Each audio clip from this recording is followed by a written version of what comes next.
Hey, everybody, welcome back to the Titan Performance Podcast. It's Trent, it's Mike. One of us is a former Army Ranger with great hair, and the other guy is me. So that's what you get.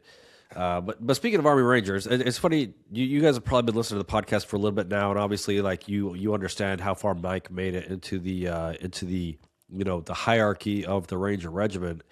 But I do want to talk to you, Mike. When you first like saw like a Ranger pamphlet, or have you ever seen one of those like little trifolds that the recruiters have of like, let's go be a Ranger? Yeah.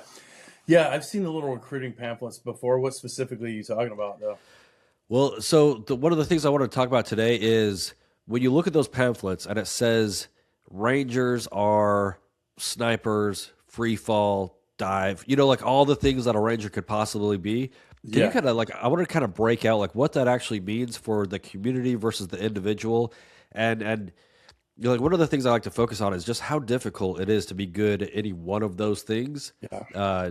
Not to mention like how long it takes a guy like you to really wrap your brain and your skill set around a few of those things at once. Yeah.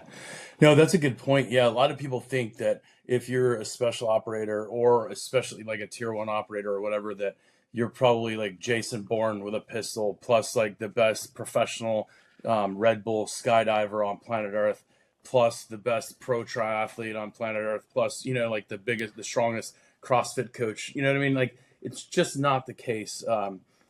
Being in special operations, physical fitness is required, so the fitness level is definitely there, or at least it should be there. But with that, like the shooting and stuff like that, we shoot, we train, and we're really, really good at it. After about a 2 week workup of hardcore shooting, pistol, rifle, we're tuned back up, and then we may go 6 or 8 months without shooting. Whereas like a pro shooter's out there shooting every single day, focused on that one task, and it's really easy to be really good at that one task. Then we've got, the free fall stuff, the surveillance detection, computer stuff, whatever it is, all these little things that you have to do that take up a lot of time. And when you're training those things, yeah, we're good at those things.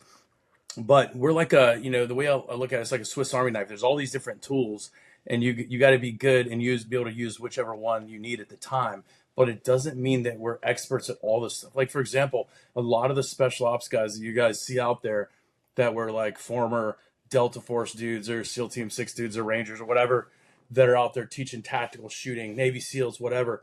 Most of those guys are probably better shooters now than they were when they were in the military. Because now, if they're teaching that stuff, it's probably the main thing that they focus on. So it's easy to really get good and fine tune those skills when that's the one thing that you're doing. But in the military, it's different. You have a broad set of skills and you have to be really good or pretty decent at all of them. Dude, it's so hard to explain to people because like I was never like a tier one guy or anything like that. But even still, like people would come up to me and be like, "Oh, well, you're probably like a crack shot and all this other stuff." I'm like, bro, like before deployment, I was pretty okay with my primary weapon, and I was good enough with my pistol to not be a danger to my teammates. Like, and I Yeah. was pretty good at the things that I was going to be doing on that specific deployment. But it's not like every single day I'm out there on the range. I don't have unlimited amounts of ammo, especially when you move further down the hierarchy of like the SOF community. And there's so much stuff that you got to do. It's like, dude, we have to generate our own orders. We have to make sure we have all the equipment. And as you move up in rank too, you're like, dude, I got to get all my guys like a certain type of pack that is supposed to look not like a military pack and all these other things. Like, and it's just the logistics of doing it all is very, very difficult. The And there's a planning of lot to it do. too. Yeah. Just like you said, the planning of it too. A lot of people don't realize, like when I was in RRC on a 6-man team, like our team is a 6-man team. You got a team sergeant, assistant team sergeant, the senior reconnaissance sergeant, which is like the number 3, and then everybody else on down. Every trip that we went on, say we went to New Mexico to do some long range shooting one time. We did dirt bike driving while we were out there. We did an explosive breaching course. We did all different kinds of stuff, but we had to plan that. We had to buy our plane tickets. We had to coordinate our lodging and talk to the owners of the facility to make sure they had what we needed. There's a lot of planning and coordination for this. And we had support troops that would help, like especially in RRC, we had officers that would help do some of that stuff. But a lot of that's still in the teams. You're packing your gear. You're making sure your gear is good. You've got inventories where everybody hates that. Where you have to inventory all of your equipment and lay it out at least like once a year. You have to do that. I don't care which unit you're in, and that takes a lot of time. Plus, there's all the unit functions that you have to do too as well. So not just your individual unit or stuff, but dude, we even in RRC guys, we were jumping in doing military freefall insertions and for objective to support the line ranger battalions or to support Delta Force or JSOC or something like that. So it wasn't all just our own specific training. A lot of time it was bigger, broader collective training that we had to be a part of. And it took a lot of time and a lot of planning and a lot of conducting and not necessarily everything. And it would be beneficial training for us necessarily, but we had to be there as a role player in the bigger piece. So there's a lot more to it than just being a really good shooter. You have to be physically fit and you have to be able to adapt. You're constantly doing something different every single day. Even at the most elite level, you're doing a lot of different stuff every single day. Yeah, and I think that plays into on the other podcast I'm a host on. It's funny because for years people would ask me like, "What's the day-to-day like?" On team, and it's like you guys don't understand. It's being soft is just being flexible, right? Like it doesn't. Like there are no 2 days that are the same. If you find yourself in a routine, that probably means that your team hates you or your unit thinks you're useless because you're just there processing paperwork or doing the same thing over and over again. Where every day you're looking at, like you said, you're looking at that Swiss Army knife, like which piece of this have we not touched in a while? Which one are we going to need for the next deployment? And you're pulling that thing out and it's a little rusty, so you gotta clean it up and all the other things. Oil it up, sharpen it up. Yep. How long did it take you in your career as like a ranger to feel like you had, I think it's a skill set, that flexibility. Like how long did it take you to start to feel comfortable thinking that you were like good enough to be where you were at? To be honest with you, man, I didn't feel confident that I was good enough as a ranger until probably about halfway through my squad leader time. I mean, like even as a team leader, like I felt like I got promoted to team leader too fast. I mean, it was at the same rate as everybody else. But the regiment, they say it's like feeding you from a fire hose, man. Like they give you the fire hose and then they put your mouth on it and then you pull it back because that's how fast you have to learn. So I felt like I was hanging on by my coattails all the way through my team leader time, all the way through the beginning of my squad leader time. And then after I got to be a squad leader, I realized it. And in a lot of those other subsidiary tasks, like you talked about, like the day in the life thing, kind of helps slow it down just enough to where the training isn't too fast to pace. Because like you said, like we could be, for example, I could be at range control one day, like the most benign building, taking a test, literally taking a written test to be authorized to run ranges on Fort Benning or something, or like some other base in like Washington where we're going to go train at in months. We could be training, doing something that boring, that uneventful. I mean, this is like a tier 1 operator or like special operator in any unit could be doing something that boring or tedious. Or you could be in a simulator fighting each other with tanks so that we can get, the understanding of what tank battles are like. Like we've done that before. They sent us to the to go see how the tankers drive their tanks and shoot bombs with the tank or shoot rounds with the tanks so that we would have an understanding for tank warfare, just so we could understand it better. Or we could be in a simulator dropping bombs doing JTAC simulations. Or it could be live fire training or free fall or whatever. You never can tell. But those little subsidiary tasks actually kind of helped break it up enough for guys as you're coming up. You're like, okay, I need a break. It's just wide open balls to the walls. And those little things give you that little bit of a break. So when you're hanging on by the coattails like me, you're like, okay, I think I can hang now. You know what I mean?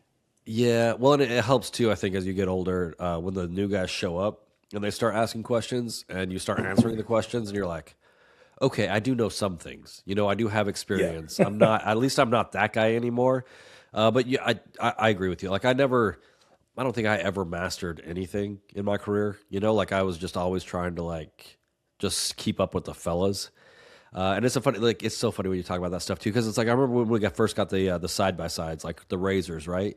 Yeah. We have to go out there and we have to go through a razor safety driving course, the same as anybody else in the military, to get a stupid little card saying that we can drive this thing before we can conduct all of our training and all the other stuff. So like, I think there's this misconception. It's like, oh, you get a beret or you get to one of these units and it's just like a free for all, and it is not.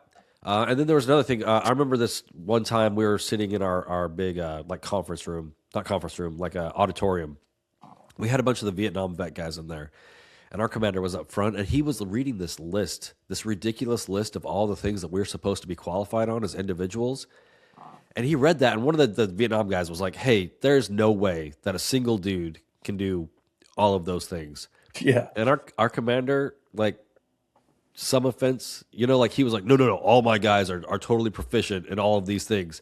Dude, we're sitting in the back of the auditorium. We're all looking at each other like, bro, like I'm kind of okay at like 6 of those things at any given time. You know what I mean? Like it's a lot to try to be good at. And you're surrounded by guys that are all trying to be really good at all of those things all the time. So like you never get that feeling that like you're the guy. At least I never did. Well, it was like, for example, at the beginning of the GWAT, Rangers do a lot of maritime stuff too. A lot of people don't realize, but Rangers used to have like safety diver courses or like, assault swimmer courses and stuff like that, where they would do assault across the shore, doing boat stuff, helo casting, water jumps, all that kind of stuff. Scuba had scuba teams, dive teams, doing all that kind of stuff. But during the GWAT, when the GWAT came around, like Navy SEALs weren't even doing things in the water, right? So why is the Ranger Regiment, why would JSOC spend this money or USASOC spend this money to keep Rangers training in the water when even the SEALs who have all this money to train in the water don't even train in the water? So they scrapped that whole thing. So yeah, like we threw some tasks off. Those are tasks that Rangers are supposed to be. I mean, it's part of our creed: assault by land, sea, or air. The SEALs use that a lot, but that's actually part of the Ranger creed: by land, sea, or air. And some of that diminished during the GWAT because we were never assaulting by sea.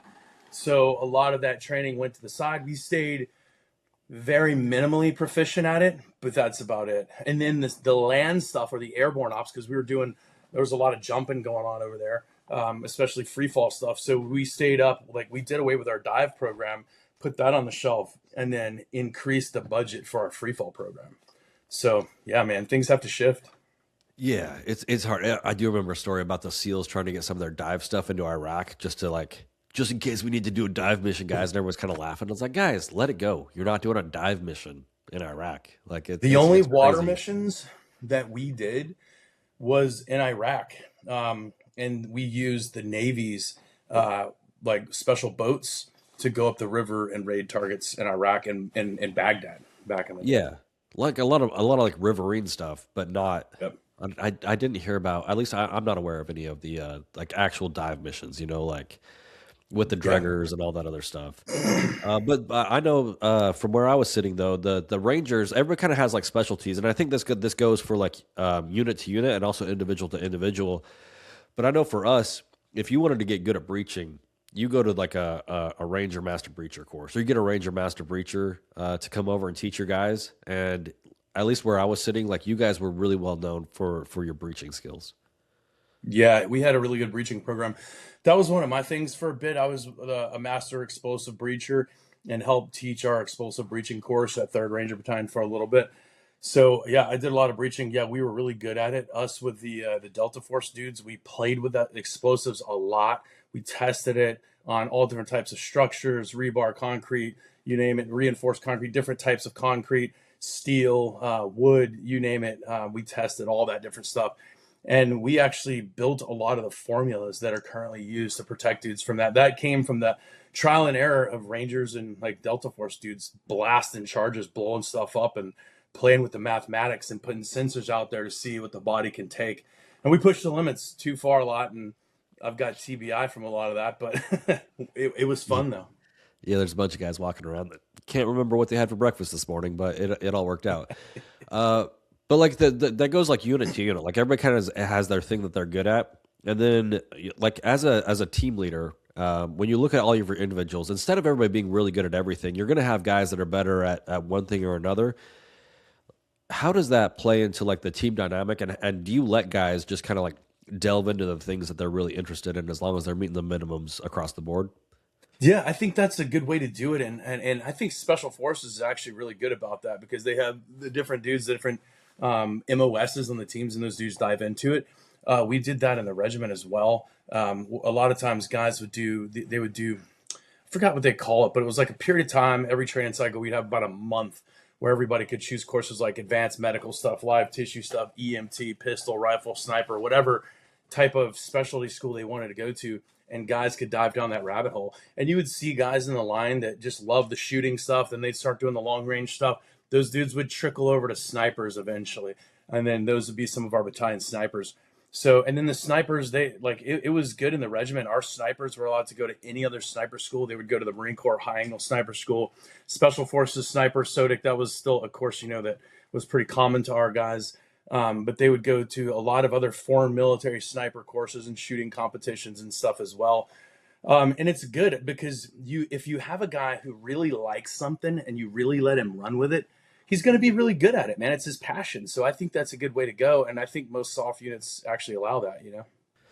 Yeah, and I think that's the point I was trying to get to. That reel that I dropped the other day on my Instagram page. It's like you see some of these hype videos, right? And it's like for the one that I was talking about is for my former career field, like special reconnaissance, and I'm not trying to take anything away from my own career field, but it's like, dude, these guys are snipers, they are cyber guys, they're EW guys, they're all of these different things, which is true as a community, right? As a team of dudes, you're going to have all these expertise, and it always seems to work out that you end up having like the guys that you need for anything that you want to get done. But I'm always hesitant to take those hype videos and show them to the young people out there that are looking to join the military and be like, you're going to be doing all of these things. I think it's unrealistic to say like you're going to be actually good at all of these things. You're going to get like a smattering in all of it for sure because these are requirements for these career fields. But odds are you're going to find something that you're good at or that you want to be good at, and you're going to kind of start specializing a little bit later on in your career in 1 to 3 of these things, right? Yeah, and that's kind of the way it was for me. Like when I was in 3rd Ranger Battalion, I kind of specialized in explosive breaching. That was my specialty there, and I delved way into that, and I played around a lot with that. And then when I went to the reconnaissance company to the freefall, and started doing a lot of the freefall stuff, I still did the demo stuff because I was one of the more qualified demo guys. But I really liked the freefall stuff, and I kind of went down in that for a bit, and that was kind of my thing. That's how I ended up being a freefall instructor and all that kind of stuff. Yeah, that's where you met Jimmy and all that other stuff. Yeah. But like it's the same thing. It's like that's what he loved to do, and so like I wasn't trying to take away from anybody, anything at all. It's just like when you get into like explosive breaching, I think from the outside, for example, it can be like, how hard is it? You throw an explosive on a door, and you blow the door down. How difficult can it possibly be to be good at breaching? And I think for someone like you, like when you talk about different types of doors, rebar, are you blowing the lock? Are you blowing the door? Are you trying to create havoc behind the door? Or are you just trying to like open it? I think there's so much nuance behind every single task that's difficult for people to see that when I say something like, you be careful with the hype videos, the problem with me, I think, is that I know enough to understand how difficult it is to be actually good at things versus, what it looks like in the videos. Yeah, it looks a lot easier than it is. I mean, explosive breaching, there's a lot to it, a lot of math to it. And if you do the mathematics wrong, you can kill yourself. So I mean, it's or your buddies too. So you have to be careful with that. Building all the charges and every aspect of building the charges, you have to be very careful and pay close attention to detail, or you can kill yourself or blow your hands up or something like that. Then as far as like targeting the doors and stuff like that, we typically would carry different types of standardized charges. But you're right. Sometimes there may be an improvised on the fly. We may have a heavy reinforced metal door or something, and we determine that a water impulse charge will better punch that door. It depends on what we're trying to do on the inside. If we're just trying to hit it hard and go home, we might throw a massive charge on there and just knock a chunk of the wall down and go in. I mean, we can breach anything, but a lot of the times we're trying to breach precisely so that we're not causing too much damage on the inside, because a lot of times, especially in Iraq, we were going into houses with living people on the inside, children and women, and we didn't want them to be messed up or killed. So we would have a charge that was targeted specifically on like the locking mechanisms just to punch that out. Yeah, it would still be dangerous to be on the other side of that charge, but we could minimize the danger by reducing our charge to the bare minimum charge, if that makes sense. Yeah, it makes a little bit of sense to me, when you talk about the water charges. Obviously, like we had like we went through some of those courses, but like it's obvious to me that I don't have the level of expertise that you do, right? And so I think that's what I was just talking about, I think the hype videos are good, but I think when we talk about like the Titan Performance podcast, especially when we're talking about guys starting out, it's like, dude, like I'm just hesitant to try to tell people that they're going to be able to do all of these things. and be good at all of them, because it's just not the reality of the situations that I think we found ourselves in. And maybe me putting out that reel was totally worthless, right? Like maybe it's good for the kids to come in there and be like, I'm going to be Superman, right? I'm going to be able to do all these things, and then find out later that they're, to be actually a good pistol shooter is going to take you your entire life. It's like golf, right? You can never Yeah. master pistol shooting. It's impossible. So Yeah. I'm not sure if I did any good there with that reel or not. No, I see what you're saying. It is good for guys to know the truth too, right? And that's kind of what we're doing here at the Titan Performance Podcast. We're trying to educate people who are wanting to go in the military to realize it's not everything just because what you see on TV. You can build these preconceived notions in your head as to how a day in the life should look, and it may or may not be accurate to somebody who's actually living the life. Because you're right, there's a lot of things before all that cool guy footage that you saw these dudes. For example, you see Rangers running on an objective doing live fire, kicking indoors and all that kind of stuff. You don't realize that they probably walked 25 miles with a rucksack on just to get there to do that mission. And before that, they probably ran 15 miles, 10, 15 miles in the morning with their platoon. Who knows? But that's just one piece of it. So those dudes may be looking like they're struggling, or they may be, struggling to carry something, but you got to realize what came before that. That's just the mission. There's the infiltration and all that stuff that comes up before it, the insertion, infiltration, all that stuff. They could have done a free fall jump in and then walked 30, 40 miles to get to the target. There's a lot more to it than just what you see in the cool guy videos. Yeah, and I think that's my thing is prioritization, right? It's these I'll get these messages from kids that'll be like, "Hey, like, do the Air Force guys ever go on any DA missions?" Which is, first of all, it's like we're not. If you want to go on DA hits, go be an Army Ranger, But also, it's like, dude, like you're not even in yet. You're so worried about things that are so far beyond your control, and it doesn't work the way that you think it works. It's like you're not just gonna like be handed this mission that's already like ready to go, and to be like, here you go, guys. Here's your DA hit. Here's all the details already mapped out for you. At your first SOF unit that you ever get to, and you go do it. It's like that's just not how it works. Like there's years and years and years before you can get to anything even close to that, where you have 3 levels of air support over you for a hostage rescue that is like very specific to a small group of dudes, probably from the Army side, hopefully. Otherwise, the hostage isn't going to make it. Where they like actually hand you that mission, but like there's still all that backside stuff that has to happen. And so I think that's my problem is people trying to get ahead of the process, because the process is everything, right? Like if you're a 17-year-old kid out there right now and you do want to be like a Mike Edwards later on in your career, I think that's my issue is like these hype videos kind of allow them to jump ahead, and I get it. There's motivation there, but it kind of skips over the where do you start type of mentality, which I think that training mentality, that white belt mentality, whatever you want to call it, is what's going to lead you to that success later on in your career. And it's not like a video game either. Like a video game, people think you can be like in a video game, you go get the training. Or I've never played any of those video games, so I don't even know. But I'm just saying, it seems like that. Like you go get the training, you're permanently, perfectly trained as a free fall operator forever. You're perfectly trained as now the perfect sniper. You'll never miss a shot ever. And you get trained, and then they give you a mission and you execute it. It's not like that in the military.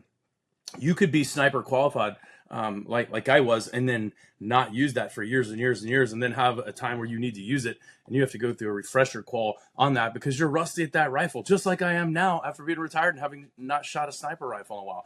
I'm a little bit rusty. I can tune it right back up that quick, but we're not experts at all times. There's a lot of sustainment that goes into that. And it's not just like it stays. You're constantly retraining and refreshing.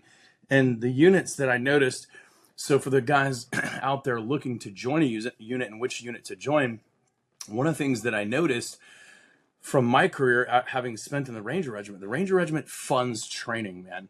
And that's what keeps Rangers like really good. They're really good at the basics because they constantly fund the training. But there are a lot of other units out there that don't quite have as much funding. For example, a lot of the Whiteside SEAL teams, I didn't realize a lot of those guys were sitting around not training because a lot of times they didn't have the funding to train. And that's huge because you can't be to the level that you need to be at if you're not constantly honing those skills. I don't care how good you are, what training you've been to, your skills get rusty after a little while when you haven't used them. So that's another thing that a lot of people don't realize. And every training cycle we would do, we were constantly hitting everything all over again, from the very basic all the way back to the advanced, every single time from the beginning. Yeah, I think that there's something that, yeah, dude, it's fun to see that people go through the process and kind of see the lights go on or off in their eyes.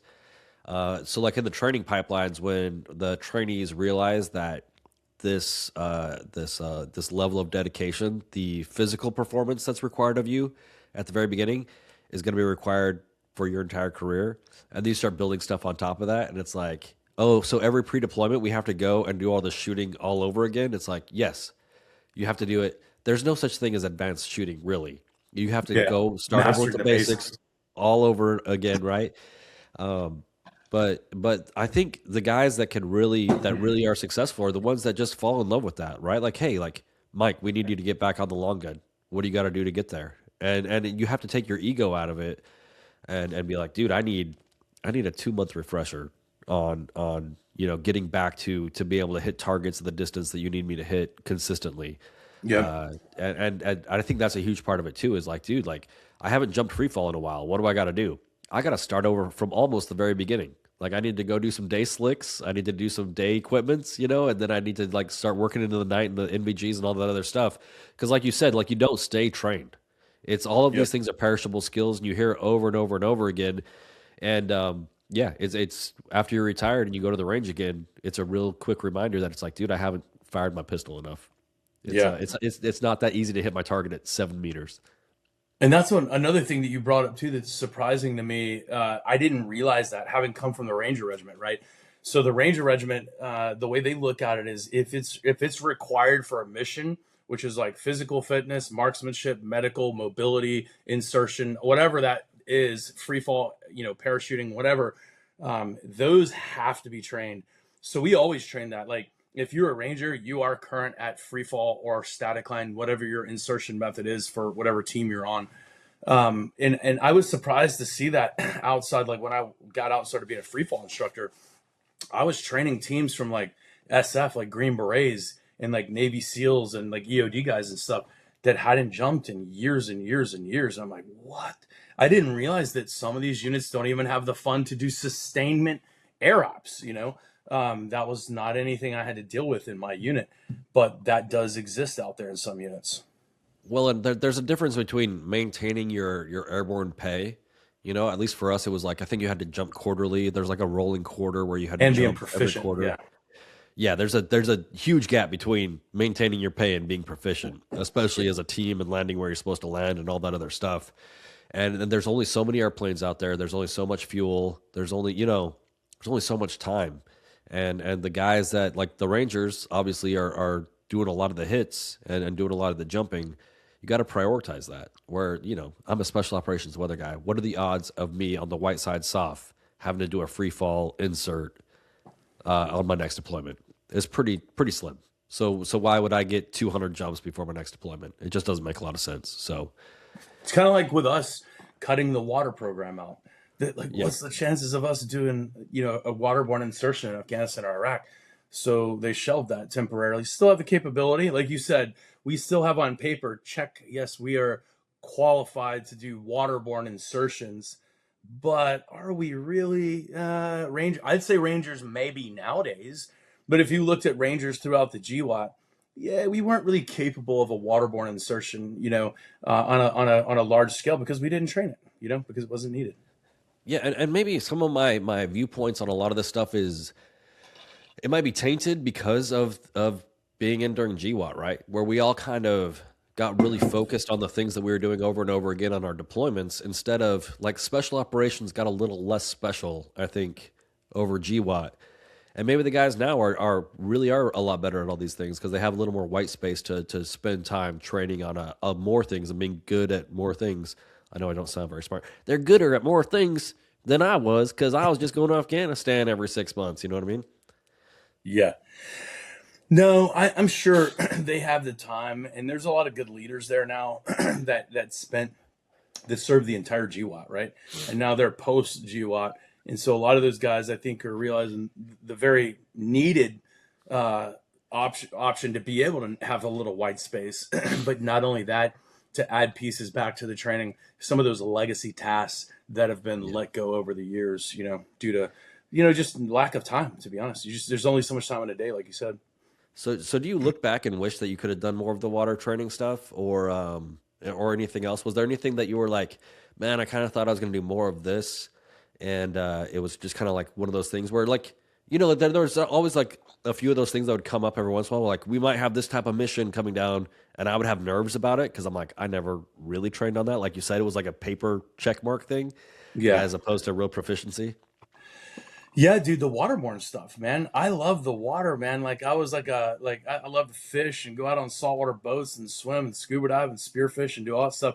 So I wanted to do a lot of the water stuff, but I just never really got to do much of it because there's just not much of that exists, which is another reason why I guess I see why the SEALs are trying to like figure out, at least the Whiteside SEALs are trying to figure out their identity. SEAL Team 6 did with getting in on the DA stuff because there's just not much water stuff to be done anywhere, really, for the most part. In most of the modern realms of theater, yeah, maybe in reconnaissance mode and stuff like that, but yeah, not the fun stuff. The stuff we were doing in Afghanistan, everybody wanted to be involved in that, getting in gunfights, and you're just not doing that really from the water. So, yeah, I've seen a morph there. A lot of those guys started training more for the ground because they were inadequate for that, and I think that's what the different theaters do, man. They make us shift, they make us flex, Whereas like in Vietnam, the SEALs are probably a little bit more familiar with that because they were probably coming in on a lot of boats like they did, those swift boats and things of that nature, which is probably right up their alley, and this most recent war was more suited for, people like us and the things that we do on land. Yeah. Yeah, they were all in the Delta, in Vietnam and all the rivers and all that other stuff. I think that's where the boat guys really made their money. And by the way, like I think the special boat guys over in NSW, like if I had to pick like my favorite group of folks that I think don't get enough credit, I think those guys have a pretty radical job, that people don't really think about all the time. Yeah. Yeah, dude, they got some legit boats, that's for sure. Yeah, I mean, they've never had that. Like, I've never really worked with them too much, but I got to imagine, like, if I was exfilling and those boats pulled up with all their weapons and everything, and they start laying waste, that was always to me like, I'm like, that's a super rad job, and they go through a fair bit of selection stuff before they can get there. Yeah. They just don't write as many books as the SEALs, so people don't seem to know about them, Yep. which is good, which is good. I think it was funny during GWAT when the SEALs did. You remember the SEALs started getting a FID and a few of those other things? I think everybody's kind of looking for their identity, but Yeah. it's a weird thing, Everybody flexes to what's happening right now, but I think there's some danger in that too, from like the leadership perspective. And I always want to talk to like military leaders when I'm doing podcasts and all this other stuff. But there's this what was happening in GWAT where everybody's trying to get a piece of every single mission. I think there's danger in that because to me, special operations is supposed to be break glass in case of emergency. And there's this mentality that seemed to percolate from, everybody being busy all the time, where it's like if like I have a SEAL team that's not busy, or if the MARSOC boys aren't busy, the tendency for the leaders is to be like, well, why do I even need these guys if I'm not even using them right now? And I think Yeah. that attitude towards the higher end capabilities is incredibly dangerous for America.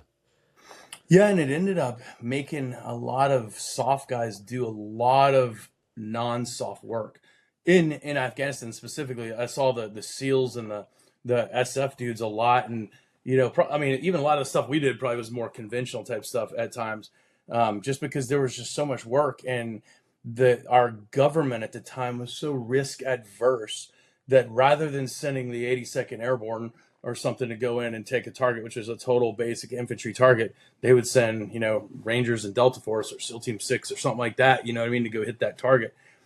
So the soft guys got a lot of experience, which was good, but took some heat, took a lot of damage. That's a very high-tuned war machine that you're running out there constantly. And it, something that runs on premium gas, and it gets expensive to fund that. But not only that, you're losing dudes, like highly trained operators. It costs tens of millions of dollars to train. Dudes are getting lost. And not only that, the toll on the guys. I mean, you see a lot of guys with a lot of deployments and a lot of gunfights, man, because of that. Yeah, and like you said, they run on premium fuel. Like the special operations is not supposed to be like you're not supposed to stay there forever. Like we're a in main I don't know, create some stability, and like you said, the 82nd is supposed to come in and take the ground, or the 101st or whoever it is, and they're like the long term own ground type of force. Where I think for a long time it was like you had Green Berets all over the place, SEALs at all the fobs, Rangers doing all the things, and it's just like we're running like sustained operations where we're not designed for sustained operations, and I think it gave people the really wrong impression about how we're designed to run. Like I remember the 160th guys in the beginning were running like 4 to 5 to 6 month deployments, but they were like, dude, we can't do this anymore. And so they were like Yeah, rotating guys in and out of country like every, I think, two 3 months months. max. Yeah. And Yeah, some two guys to were three in and out in months. like 30 days.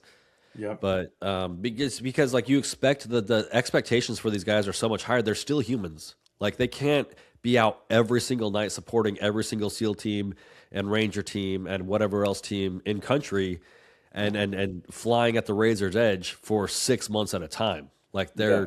it's just not possible. Yeah, and it ended up to the point where, and that SOF was doing so many missions that all the 160th Air, like you said, was tasked out. So there were times where like Rangers and Delta Force dudes and SEAL Team 6 guys were hitting targets using regular Army aviation, flying in at nighttime in brownout conditions, and it wasn't always the greatest. We had helicopters crash at times because of that, and kill dudes. So yeah, there was a big payoff. And but like I said, the good side of it is that all the soft guys got a lot of combat action over that war, but they got rode hard and put up wet. These dudes got abused and used and used. And the regular Army conventional guys got into some stuff too, but they didn't get used near as much as they should have been. Yeah, I think most of them and like the Marines, like the surge in Iraq was like a big conventional push, with a lot of soft support and all that other stuff.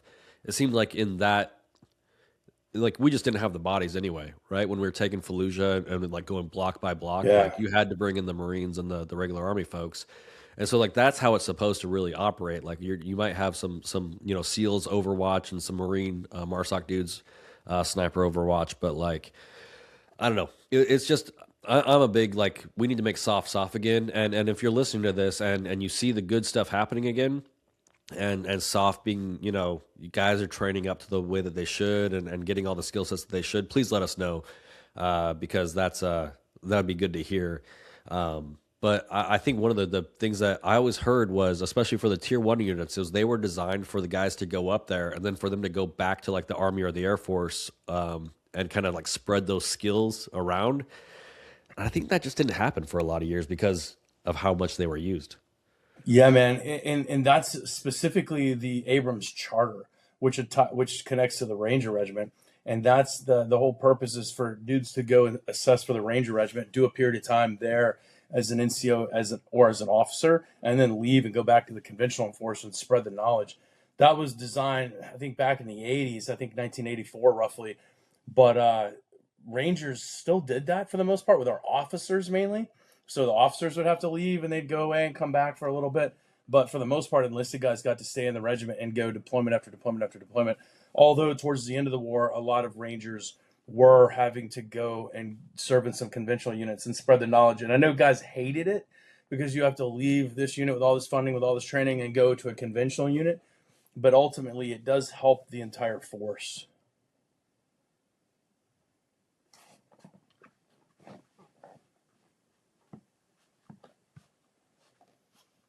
You still there?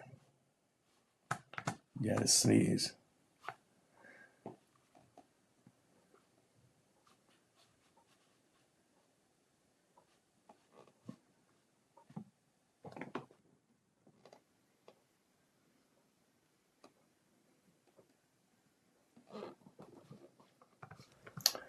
Dude, I'm sorry. And for anybody that's watching, I'm not feeling 100% today. So Trent just had a little emergency that he just had to go take care of. It's fine. That's what I figured. I figured I'd just be quiet and let it edit it out. Yeah. But yeah, Mike, going back to the folks that I think we're talking to, and whether you're a middle-aged guy, and I talk about this all the time, or you're a young dude out there thinking about doing something impossible, whether that's in the military or not, like when you see these hype videos, like how do you take like those like so like obviously like a little I have certain feelings about some of these hype videos and some of this stuff, but like what should I take away from it and what should I put into action in my day-to-day life from that kind of motto that I get out of that? Oh, that's a good question. So I would look at those hype videos and look at all the cool stuff that gets to be done in there and just be like, I want to do those things. But to do those things, what do I have to do? I have to get there first. So use the motivation of all the cool guy stuff that you want to do to push yourself to train to be as physically fit as possible to go do that. And I will tell you, if you're a top performer and you're a hard charger in these units, you can go to all those schools. Like I pretty much did. I pretty much went to every school that you could go to, except for one that I wanted to. And that was, like I said, combat dive school. I was supposed to go one time, but never did go. But other than that, I got to go to every single school that I really wanted to go to for the most part. So, but you have to take that motivation from the hype videos and use that to drive you to train properly so that you can be there, so that you can be the best of the best. You can be the best dude in that unit. So when a slot comes down, you get to take it. Yeah. And I think there's people, I don't know, as a young person, like I never thought of myself as like soft material, and I probably wasn't, to be honest. But I think there's also like to be that guy, to be one of the guys in those units. I think just being on those teams is such a reward to be surrounded by those dudes. Like it's incredible. But like it's more than just being capable, right? It's being a good teammate. It's being willing to say yes to all the stuff. It's not like you can't just sit in that team room and be like, and Mike didn't do this, but like as an example, like it's like all I want is combat dive. And it's like, hey guys, we have a jump master slot open, or we have this other course that people fail out of all the time that's opening up, and you're available. Do you want to go? You can't be the guy that's like, no, man, I'm holding out for a combat dive slot. You know what I mean? Like the willingness to just do the hard things and to keep going and to like be a good teammate. It can make up a lot for like if you're not the most physically dominant person, if you're not, whatever, the best shot in the unit. But there's so many skill sets to be good at that once you get there, the opportunities are almost limitless as long as you're willing to do the hard things. Yeah, and you got to know what your weaknesses are and admit to those, and be able to admit to your buddies, like, hey, this is not what I'm good at. I need help. And that's one of the biggest things, because like I said, none of us are perfect at everything, and none of us are the greatest at everything. There may be something that you're just weak at and you don't like doing, but somebody else is good at. Get their help, man. That's what we're here for. That's what the team is for, because there are parts of the team that are weaker and stronger at different things, but we come together as a collective and perform as a team, and that's what it's all about. Yeah, I'll tell you, I talk about it all the time. One of the best experiences of my career was being an instructor in the pipeline and then going back on team and working with the dudes that I'd, put through some stuff, earlier Yeah. on. But it's like, dude, like it was kind of cool to be able to go back there, and the radios are all new, all the crypto is new and everything else like that. And being the ranking member, have to go to some of these younger guys who are, like digital natives, so to speak, and the new equipment, the equipment natives. And be like, Yeah. hey man, so I've been told that you guys can just like program all the radios all at once and you can do all this crypto stuff. Like I need you to show me how to do it. And it just creates, it was really, awesome for me to see that. Like, and I Yeah. think it was good for them too. It's like, hey, I'm just coming back to team, guys. I've been gone for 4 years. And when I left, it was like this. You just can't have your ego connected to it. I couldn't go back to team and be like, I'm great at everything because Yeah. I have a certain rank. Like that doesn't make any sense. So, I think that it really helped me to get back into the teams too. It's just that I already knew those guys and they're good at a whole bunch of stuff that I wasn't good at. I had experience that was relevant and helpful for some of the stuff that they were doing. But like you gotta work around all that stuff. Yeah. No, that's true, man. We have to be humble. If not, you chance getting somebody else killed, man. If you don't admit that you're lacking in this and you let something fall through the cracks because you were not humble enough to admit you needed help, yeah, that's not a good thing. I had a thought earlier today. It was like, your memories are propaganda. And I remember going through a lot of these like meetings where we'd sit there with our paperwork and there's like all the old guys and it's like, hey, do we still need to train on this? And you'd get all your like E8s and E9s and they're like, yeah, we still need to train on this because back in like whatever, pre 9/11, this stuff was super important. And it's like, you have to bring in the younger guys into some of those meetings too to be like, guys, like, hey, we don't have time. that equipment barely exists anymore. And there's this new stuff that we should be training on, that we should be prioritizing over this old Yeah. stuff. And so as you go through your career too, you like, if you don't maintain that humility, if you don't stay on the edge of what's coming down, if you don't listen to the new guys that are showing up that are, know what they're talking about, you're just going to turn into one of those dinosaurs that was like back in my day, like, We fought that hard in the Ranger Regiment at first. During the beginning of the GWAT, man, there was a lot of these old school sergeant majors out there that just wanted us wearing like old school like Vietnam LCEs and like put on a ball cap, like that camouflage baseball cap that we would wear, the yeah, PC patrol cap. Put that thing on and camouflage everything just the right way, and like your hair had to be super short and all that kind of stuff. And that stuff was cool and all, and it makes sense in certain environments. But luckily, it took about 4 or 5 years, maybe a little bit longer, to fully transition that out. But in the GWAT helped with that. But we had a lot of that in the beginning. A lot of these old school guys, after like several years in the GWAT, dudes like in my age and level, were having to like kind of like try to put these guys in check. It was kind of hard because they all outranked us. But we're like, hey guys, this stuff that you guys are talking about doing is just antiquated. For example, we had a regimental sergeant major one time, and this guy, he came up to me actually when I was the mortar platoon sergeant, and after I had left the reconnaissance company, went back to the line at the time, and he goes, "Hey, how's the training going over there, Big Eddie, as the platoon sergeant?" I'm like, "Oh, it's good. We did a lot of tactical pistol and rifle stuff, and mind you, this is the mortar platoon." And I took these dudes out there and had them all issued Glock 19s, and we were like shooting a lot of pistol and stuff like that, which these dudes hadn't done a whole lot of because they were typically just doing mortars and having a rifle, and then shooting some rifle. Some guys had pistols, but they didn't get a lot of time to train with it. All they trained was mortars. And this dude was like, "I wish I could." This is a regimental sergeant major for the 75th Ranger Regiment. Said, "I wish I could uninvent the pistol. I hate it when Rangers train on pistols." And I'm like, how dumb is that thought process? You know what I mean? Like, it's a weapon that we have. We should be trained at using it. And so I totally didn't agree. And I was like, whatever, I think that's stupid. But anyway, I kept training my guys like that. And now it's common. But that was one of those old dinosaurs that it took forever for him to go to extinct. But once those guys went extinct, that modern mentality came in. And it's hard to fight that sometimes because some of these old school guys, this is the way it was when I was in. Well, guess what, brother? Things have changed and we have to evolve. It doesn't mean it's a bad thing. You know what I mean? Some changes are for the better. yeah. Yeah, and I don't know on the Air Force side, like I tried really hard to not be that guy as I got older, and kind of let the E5s and E6s where the rubber really meets the road 99% of the time is with those guys, and go to them and try to be open and be like, what do you guys think? What do you guys think? And like it you have to have that open dialogue because there's things that they're not tracking, right? And they want to know because I'm like working at like the strategic level or whatever with my office job later in my career. And it's like, so they want to know what's happening strategically, and I want to know what they think about stuff. And together, right, we probably will come up with the correct solution for whatever problem set that we're working on. But to think that just because I'm older and I have some success and I have some medals that say that I did something one time years ago means that I have the answers for what's happening right now is that a type of arrogance that, and I get it, I understand it because you were so used to being the guy, right? And and SOF is a very individualistic community, right? We talk about the team all the time, but you have to have a certain level of Yeah. individualism to succeed there. It's just one of those things that I think we've always struggled with, and I always tried not to do that, to be that way.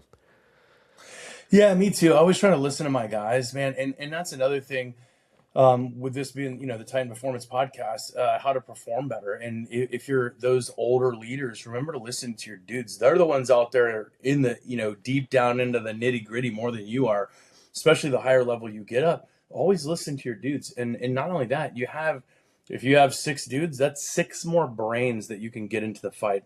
Prick those brains, man. See what those dudes have in there. Ask questions. They may help you design a plan that's even better than what you could ever imagine.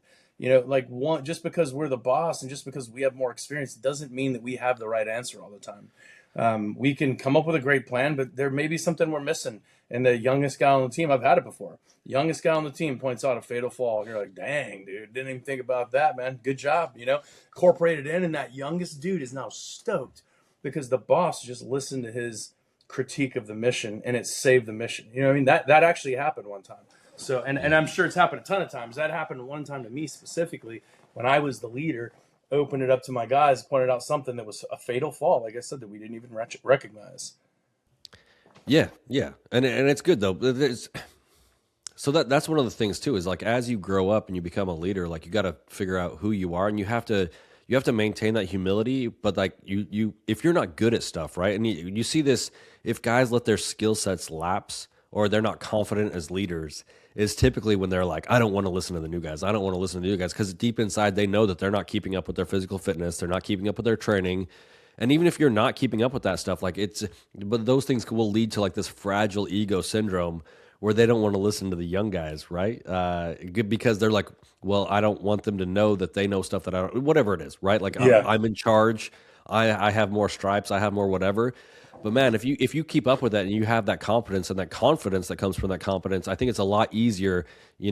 I've talked to guys that you were their squad leader and all this other stuff, at the Rangers, and they say really good things about you. And I'm like, well, it makes sense because Mike was always pushing to be better at everything. So you don't have that worry about not being good enough to be the leader, like of them seeing you as not the boss just because they had something to say about something. Yeah, I mean, that's true. And when you're a legitimate leader, you're not scared to ask questions because, like I said, you're already performing. You're right. You don't have to prove anything to anybody. And yeah, that's a great thing that you brought up, right? But yeah, if you're already performing, you don't have to prove anything to anybody. You're right. It's always those weaker guys, the ones that are out of shape, that somewhere they feel inadequate and they just don't want to listen to people. They're not humble because they know that they can be beaten by everybody there, and they're just waiting on the day when it just shows its ugly head.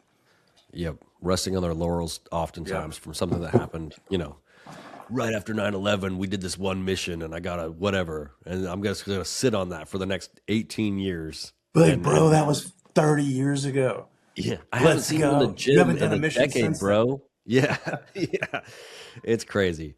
But I'm not sure I'm not sure what people are going to pull out of this episode, but I think it's important. I think it's important to talk about, leadership, where to start, and your expectations for when to get on the team. And just, I think the overall is understanding that if you stop pushing, if you slow down, that's when things don't go right? If you have unrealistic expectations getting there and you expect everything to be handed to you, that's not how it works.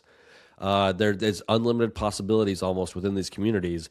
But the real thing is take that motivation from these hype videos, understand what it is and what it isn't, and whatever you're doing in life, move out. And I think action is the most important thing. And here's the thing, if you want to be an elite special operations dude in a unit, you need to treat it like you're trying to be the best pro athlete at whatever sport it is. Because you have to be an athlete, and your athleticism, actually your life or the life of your buddies, depends at some points on your athleticism.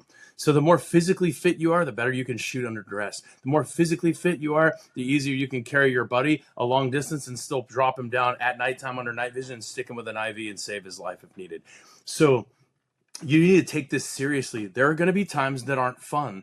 There are going to be things that you have to do that you don't want to do. It doesn't matter. Like even pro athletes and pro football players and stuff like that, there are things they have to do that they don't want to do. I promise you.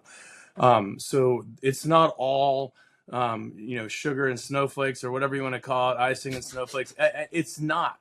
There is good things. There's a lot of really cool guy stuff that you get to do.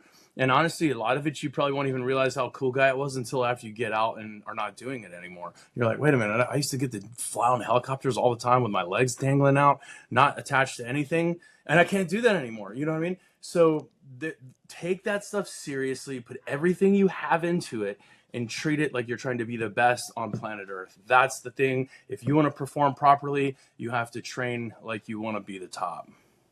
Dude, I think that's a great way to end it. There it is, straight from the source, from Mike, a guy that's been there and done it. Not to blow too much smoke, but I don't have anything that's ever going to top that coming from the Mike Edwards. You know what I mean? So we appreciate you all out there watching and listening and supporting the project. We're going to keep going. Titan Performance is not going to go away anytime soon. Let us know if you have any subjects that you would like us to cover. Any questions that you want me to ask Mike. That's why I'm here. I'm just here to support the Mike Edwards project or whatever, rise, ascendancy, if you will. And we will catch y'all next time. Make sure you head over to titanperformance.com and check out everything we have over there as well. All right. Later, y'all. Nice.